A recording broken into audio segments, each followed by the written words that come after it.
Vajiraman Ravi has been still there even during my mains preparation, during both my attempts 2023-24. I started my preparation in 2018 here as a foundation batch student, and finally I'm again back here 6 years later. The life has come full circle finally. I post-graduated actually in year 2018. After that I came to Vajiraman Ravi, as the name has always been there, where I was completely clueless कि क्या करना है क्या नहीं. And that year I think ये join किया test series मैंने, and we had those regular feedback sessions. GS we had GS. I was enrolled for the GS thing. I had that regular feedback session after every copy that was checked. We had those mentoring sessions going on. So उससे पता चलता था what is wrong, where I should add on, what is the changes I need to make, etc. So it went like that, and I really scored good in GS. Last year also it was 435 marks in GS 1, 2, 3, 4. Hello, मेरा नाम शिवानी है और इस बार के UPSC civil service exam में मेरी rank 71 आई है. मेरा ये 4th अटैम्प्ट था एंड मेरा ऑप्शनल इकोनॉमिक्स था. तो इस ऑप्शनल की तैयारी करते हुए मैंने इकोनॉमिक सर्वे और जो यूनियन गवर्नमेंट का बजट होता है उसे काफ़ी ध्यान से पढ़ा था. But I believe that these documents can be very useful as a source for value addition in all the GS papers. So including GS1, which has parts of population, poverty, GS2 which has social welfare schemes, and GS3 which has a major component of economics. इन तीनों paper में along with essay में भी आप इसका use कर सकते हैं in order to add weight to your answer. तो अगर हम सबसे पहले sources की बात करें तो in order to read, पहले बात करते हैं हम economic survey की.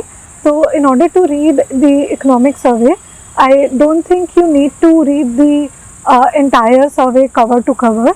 According to me, अगर आप इसका first chapter पढ़ें, that gives you an overview of the Indian economy, and then आप sector wise you can read every chapter's short summary which is given at the start of each chapter in italics में दी होती है. It is half a paragraph, तो आप उसे पढ़ सकते हैं. That gives you the data point and it also gives you major issues. It gives you the major schemes that are introduced by government. तो एक तरह से आपकी एक summary हो जाती है. Beyond this, PIB की summary आती है, ऑफ हाईलाइट्स आते हैं और समरी भी आती है of the economic survey. I think both the documents are important. आप उन दोनों को पढ़ें. They are a bit repetitive because they are talking about the same thing, but I believe कि उससे आपको आसानी से याद भी हो जाएंगी थोड़ी चीज़ें. तो उन दोनों को पढ़ने के बाद आई थिंक आपका इकोनॉमिक सर्वे अच्छे से तैयार हो जाएगा. इसके बाद बजट को पढ़ने के लिए the first important source is the finance minister की जो बजट स्पीच रहती है. Either you can listen to it on YouTube. I preferred reading the speech. तो अगर आप बजट की साइड, यूनियन बजट की साइड पे जाएंगे तो बजट की स्पीच वहाँ पे दी होती है, तो आप उसे पढ़ सकते हैं. इससे आपको एक अंदाज़ा लग जाता है कि गवर्नमेंट किस डायरेक्शन में ज़्यादा फोकस कर रही है. इससे आपको ये भी अंदाज़ा लग जाता है कि कौन सी नई स्कीम आई है या किस स्कीम पे गवर्नमेंट ने इस बार फोकस किया है, या फिर कौन सा डेटा पॉइंट है जो इम्पोर्टेंट है. जैसे फिस्कल डेफिसिट के बारे में बात हुई है, या फिर ग्रोथ रेट के बारे में बात हुई है, विकसित भारत के बारे में बात हुई है. तो आपको फ्रेजेस भी मिल जाएंगे. बियॉन्ड दिस एक की टू द बजट डॉक्यूमेंट्स रहता है. It is mostly a visual document. उसमें बहुत सारे ग्राफ्स, चार्ट्स और ये सब बने हैं. उनको याद करने की ज़रूरत नहीं है. उनसे आप बस डेटा ले लीजिए और आप स्कीम के बारे में, कौन सी स्कीम मेंशन है उसमें, वो ले लीजिए. उसमें एक डॉक्यूमेंट रहता है where rupee comes from and where rupee गोस.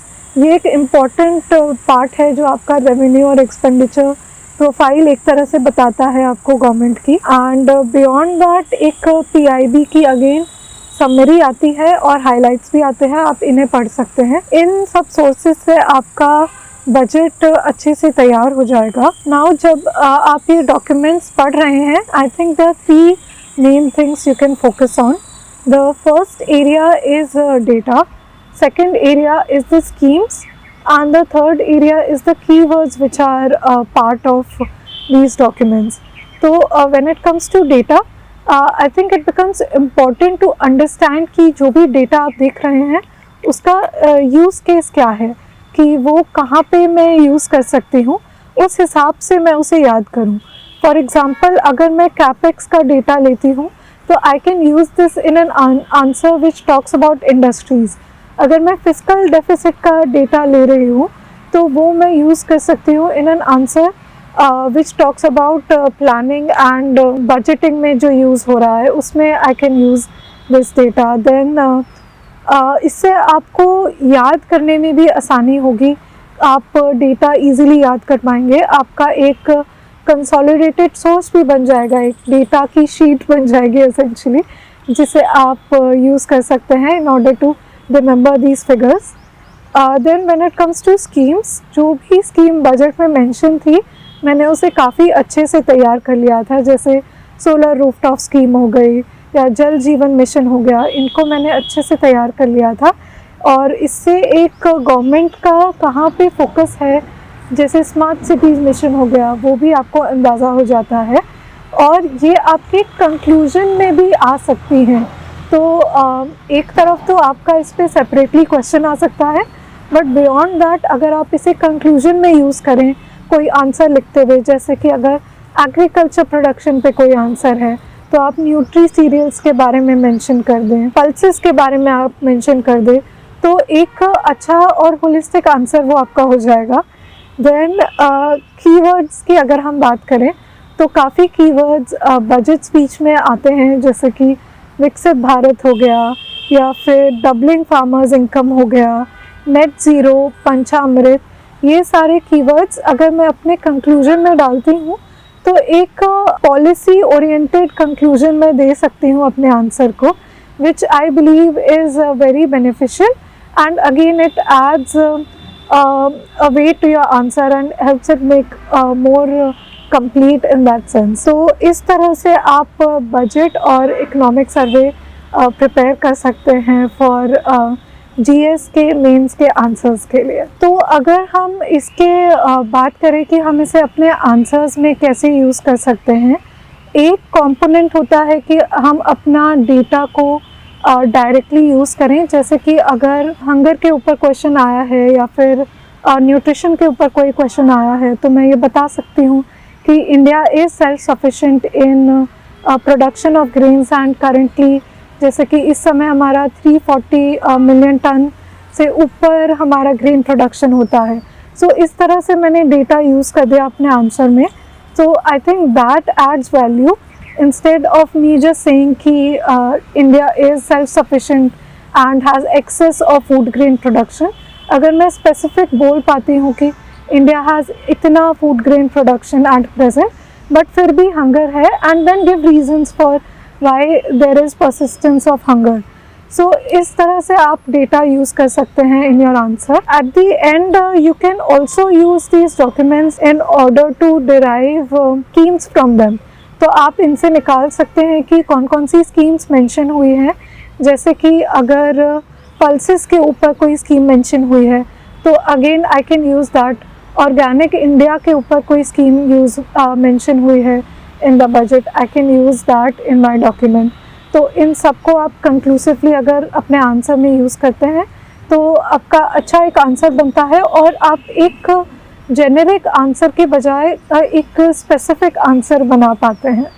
तो आई थिंक इस तरीके से आप वैल्यू एडिशन के लिए यूज़ कर सकते हैं इकोनॉमिक सर्वे और बजट को. So when it comes to preparing for UPSC, I believe that each person has their own different method of learning. For me, I utilized books and written material more than YouTube videos. I refer to YouTube videos of other toppers in order to understand how I should proceed. In fact, my own method of preparing for UPSC is essentially derived from बाकी लोगों का जो strategy था उनका एक mix है मेरा खुद का strategy और ये मेरे लिए काम किया. तो this was because it was based on how I learn and how I understand different things. I believe every person has a different method of learning. तो अगर आप उसको ध्यान में रखें और उस हिसाब से आप अपनी तैयारी करें, I think it would be very beneficial.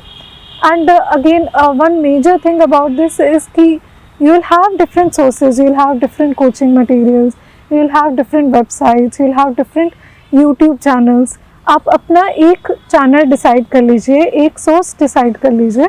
मैंने ऐसे सोचकर डिसाइड किया था कि मेरा बैकग्राउंड जिनके साथ कॉमन है, for example I have a masters in economics, तो जिन लोगों का मास्टर्स है इकोनॉमिक्स में, they will also have a similar level of knowledge as I have.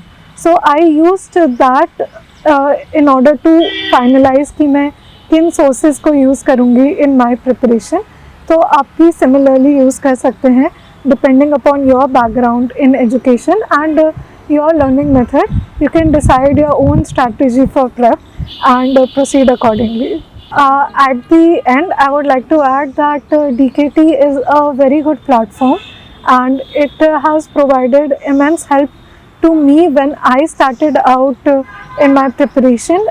During my first attempt, I used to refer to DKT videos, and even for preparing for my optional, I refer to the DKT videos of past toppers because they used to give their strategy in very plain and simple language. उनको refer करके different blogs को use करके I had my own strategy of preparation. And similarly आप भी use कर सकते हैं and have your own UPSC prep strategy. Thank you.